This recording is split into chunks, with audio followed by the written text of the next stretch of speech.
Pode Respirar, um podcast que vai ajudar o seu filho a respirar melhor. Olá, esse aqui é o Pode Respirar, o podcast que vai ajudar o seu filho a respirar melhor. Hoje nós estamos aqui para falar sobre um assunto muito prevalente entre as crianças, que são as infecções de vias aéreas superiores. Primeiro eu vou me apresentar, eu sou Larissa, sou médica otorrinolaringologista e eu estou aqui com a minha querida colega. Olá, Lari. Eu sou Débora, sou infecto-pediatra. E hoje a gente vai, então, falar sobre esse tema que é a coisa mais comum, que as doenças mais comuns que as crianças acabam apresentando, né? E, bom, eu queria primeiro te perguntar, né, até para a gente poder trazer aí para as mães um termo técnico que às vezes elas escutam por aí. Se puder explicar para a gente o que são as IVAs, que na verdade é uma sigla, né, das infecções das vias aéreas superiores. Vamos lá, então.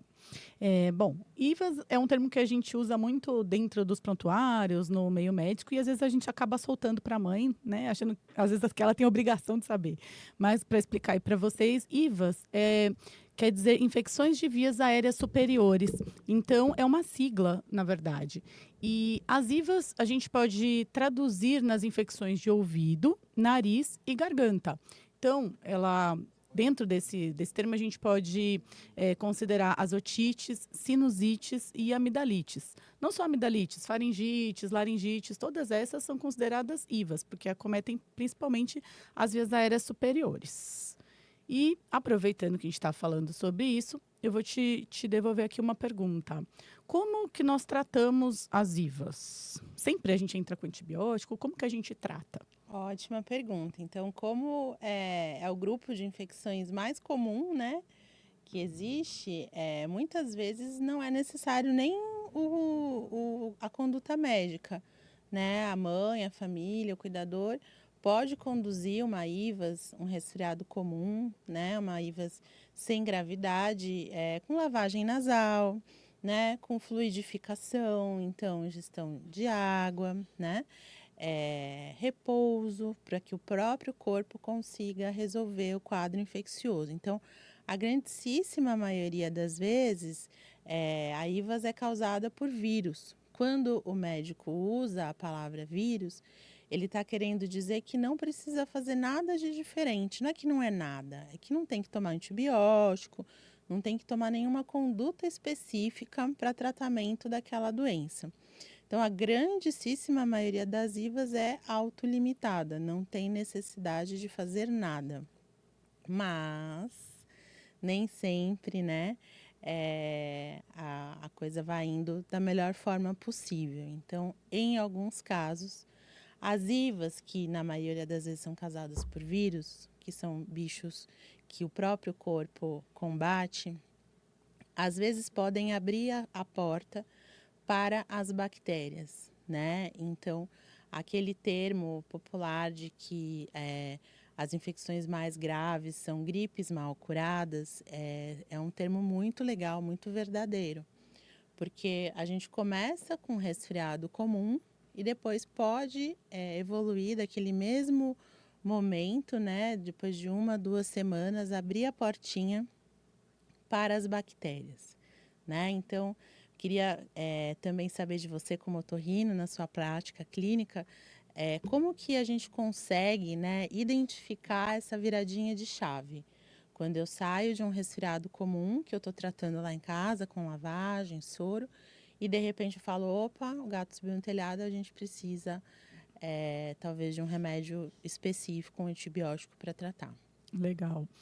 Vou tentar até pegar uma coisa tem coisas que a gente vê em livro, que são as tabelas, né, os sinais de alerta, mas eu vou tentar trazer um conceito para todas. Então, tanto para ouvido, nariz e garganta. Eu acho que uma coisa que a gente tem que ficar muito atento é dor. É um sinal importante. Então, uma dor intensa. Seja para a criança engolir, seja uma dor intensa no ouvido, seja uma dor intensa na face, é um sinal que a gente já tem que, levar para o médico avaliar. Tá? Porque muitas vezes a criança ainda não está tendo a febre, mas a dor está muito intensa e já pode ser um sinal de infecção. Um pródromo, né? Já pode Primeiro. ser, né?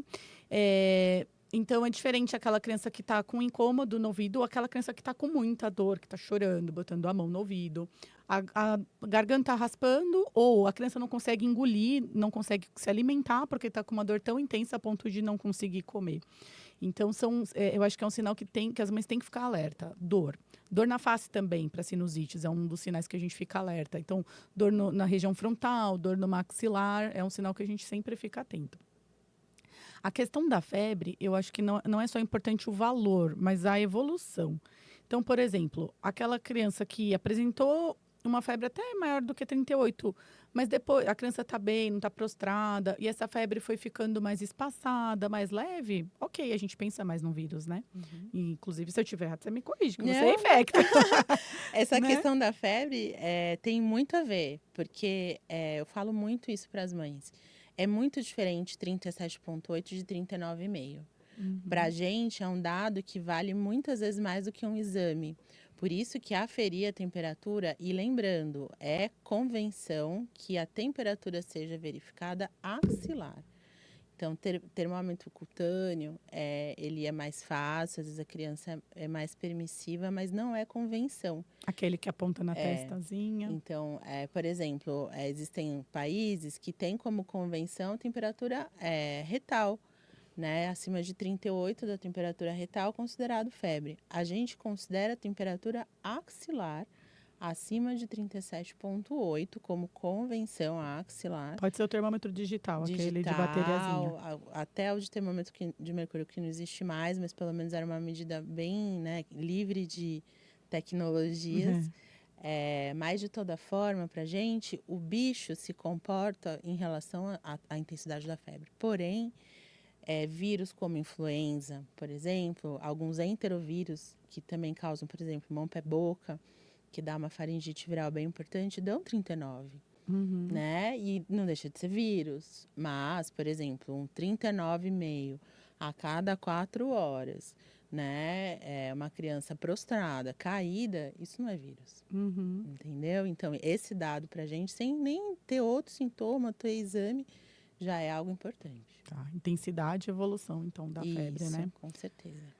E uma coisa também que a gente usa mais para sinusites é a unilateralidade. Então, por exemplo, a dor de um lado só, secreção de um lado só é um fator que a gente pensa mais em bactéria.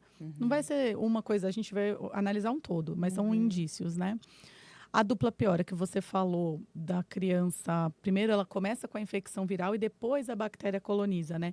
Então, essa recaída, a criança está melhorando e caiu de novo. A gente pode pensar, né, que tem uma bactéria ali, ou na otite, na sinusite, ou na amidalite. A história da doença, né?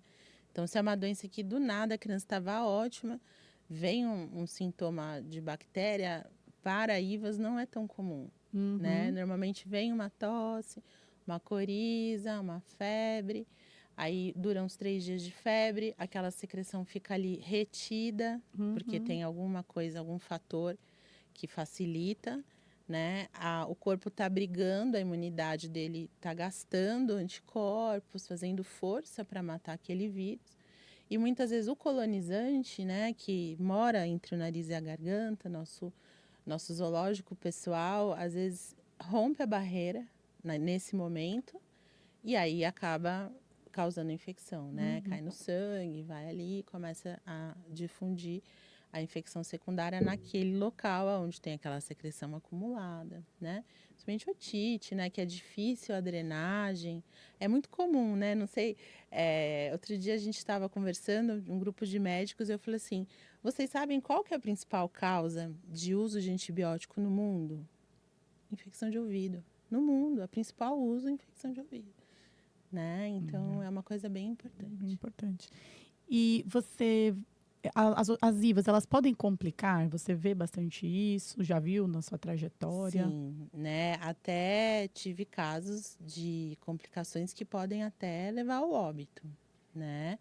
Então, quando aquele resfriado, que muitas vezes é causado por um vírus que não tem obrigatoriamente gravidade, um rinovírus, que é um vírus que dá uma coriza, né? Pouca tosse.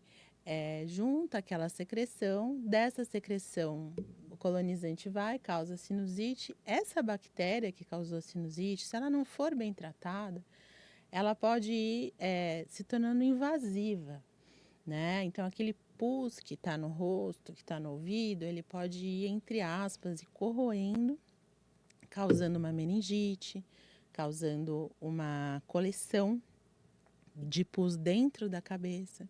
Como eu te comentei, eu já tive até casos de infecção de crânio mesmo, de osso, osteomielite, que veio de uma sinusite. E pode potencialmente, inclusive, evoluir com óbito.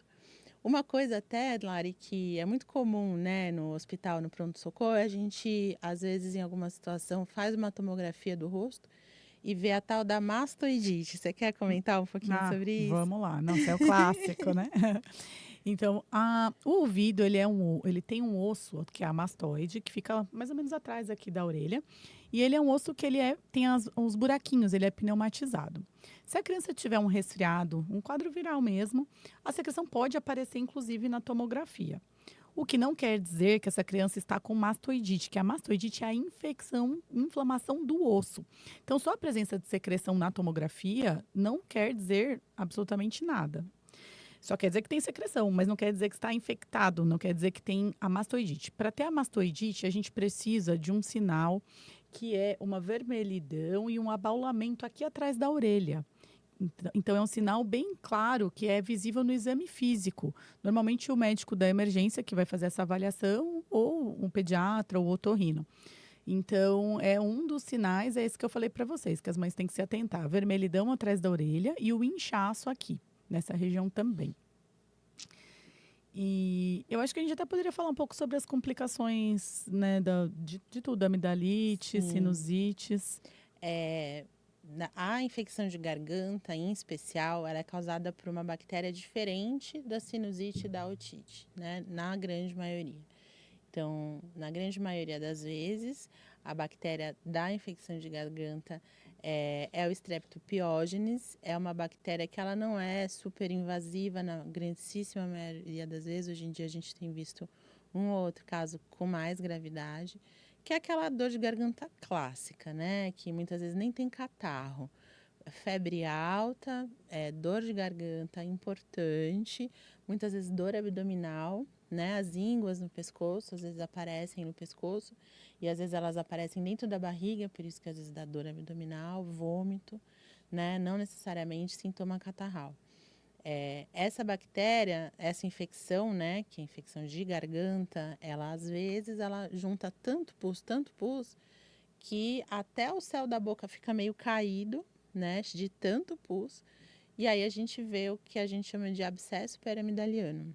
Você já teve alguma experiência com abscesso peramidaliano? É uma coisa bem grave, né? Já tive. Na residência, principalmente, que eu trabalhava no hospital terciário, né? A gente pegava bastante caso. Então, é quando forma aquela coleção de pus mesmo na loja, acima ali da loja, normalmente. E tem que, na maioria dos casos, a gente drena ou punciona no próprio pronto-socorro para fazer um alívio. Em criança, é impossível fazer no pronto-socorro. Em adulto, eu já cheguei a fazer. Então, ou faz com uma seringa mesmo, aquela de 20, que é mais grossinha, né? Coloca um anestésico local, faz um furinho e drena o pus. Ou, em criança, eu já fiz em centro cirúrgico, né? Tem que levar para o centro cirúrgico, fazer uma anestesia geral, fazer uma incisão. E, normalmente, não tira a amígdala nesse momento, porque ela está muito inflamada, infeccionada. E aí, se for tentar tirar, ela sangra demais. Então, normalmente, a gente espera resolver o quadro para depois programar a amidalectomia. E é importante, né, que a bactéria que está ali, mas nem sempre é uma bactéria super, hiper, mega blaster resistente. Então, às vezes, o esquema terapêutico não é a grande coisa. Às vezes, é mais essa drenagem, essa cirurgia que, às vezes, precisa fazer para o tratamento seguir bem, né? Sim. E aí, o quanto é importante, a gente acaba pegando alguns casos que o paciente às vezes tomou um antibiótico por conta, tomou um resto de remédio que tinha em casa, a mãe fala, vou tomar essa azitromicina mesmo que está aqui, Ai. vou dar. E aí, dá ruim, né? Dá ruim. Aí não dá Dá certo. ruim. E aí, quando chega, já complicou. Então, por isso que é importante a avaliação do médico, né? E seguir certinho o tratamento proposto, ficar atento às complicações, que às vezes, mesmo tomando até amoxicilina com clavulanato, eu já vi evoluir com abscesso, não é o Sim. clássico, mas eu já vi. Uhum. Então, assim, sempre ficar atento, mesmo quem está usando antibiótico, né? E por outro lado, né, as infecções de ouvido e as sinusites, elas são causadas, na sua grande maioria, o principal agente é o pneumococo, que, na minha opinião, é a bactéria, né? Você adora, né? A bactéria. O bicho é bravo, mas é aquela coisa, né? A gente tem que aprender a lidar ali com o touro. E a principal bactéria de frequência no mundo, não tem quem bata ele.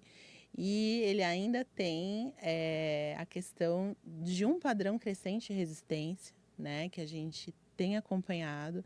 Existem acompanhamentos muito de perto da comunidade científica mundial em cima dessa bactéria para ver para onde ela está indo, né? Se vai chegar uma hora que a gente não vai ter mais remédio para matar esse bicho, e isso é muito grave. E é importantíssimo se manter imunizado, né? Porque ele também está mudando tanto que as vacinas para ele precisam estar sempre em mudança. Então, o pneumococo, como infecção de ouvido, é a principal infecção no mundo, né? De uso de antibiótico, a gente tem que saber tratar. O tratamento está mudando, né? Então, é importante que os médicos se mantenham atualizados em relação à dose, tempo de tratamento, a hora de progredir o espectro, né? De falar, não está dando certo, né? Porque uma infecção de ouvido que não cura, vira uma mastoidite. Uma sinusite que não cura, um abscesso intracraniano. Então, a gente tem que se manter atento, muito atento ao pneumococo. Sim. A gente está com um pouquinho tempo. Eu vou fazer só uma consideração, se você quiser falar mais alguma coisa também. Em relação à sinusite, tem uma complicação que eu gostaria de falar, que é a celulite orbitária, que pode também virar um abscesso orbitário. Então, o que as mães precisam ficar atentas? Crianças com sinusite que começarem a ter inchaço da pálpebra, inchaço dos olhos, precisa de uma avaliação assim urgente, não dá para ficar esperando até o dia seguinte. Então, precisam de uma avaliação, porque a bactéria pode ter infectado, virado uma sinusite bacteriana com complicação ocular. Porque os seios da face, eles se comunicam, principalmente o etimoide, com a órbita, através de um osso bem fininho, que é a lâmina papirácea. E não tem esse nome à toa, é porque ela parece um papel de tão fininho. Então, por essa lâmina papirácea, a bactéria pode passar do seio etimoidal para o olho e causar essa complicação. Então, as mães têm que ficar muito atentas a isso. Criança com alteração visual, começou a enxergar a visão dupla, ou então começou a ficar com algum tipo de estrabismo, ou então inchaço da pálpebra, precisa de uma avaliação urgente. Também, para finalizar, né, eu queria deixar essa mensagem de como identificar que a infecção, que poderia ser só um resfriado, também vai ter que ter um olhar mais aprofundado, provavelmente uso de antibiótico. Então, aquela gripe que do meio do caminho a febre veio super alta, voltou, 39, 2, 3 dias depois de começar uma gripezinha, né? Aquela tosse que não para, né? Aquele ouvido que estoura, o estado geral que cai, criança prostrada, litose, com cheiro forte na boca, né? Sem querer comer. Na hora que a coisa muda ao lado, a criança cai. Então, tá vindo ali de um resfriado, caiu, tem que sempre levantar a bandeirinha. Será que realmente a bactéria agora não tomou conta? E aí é a hora que entra a avaliação médica. Perfeito, Dé. Bom, era isso então o episódio de hoje. Espero que vocês tenham gostado. E em breve a gente vai falar sobre mais assuntos da infância para você. Obrigada, Lari. Obrigada, um beijo. Beijo.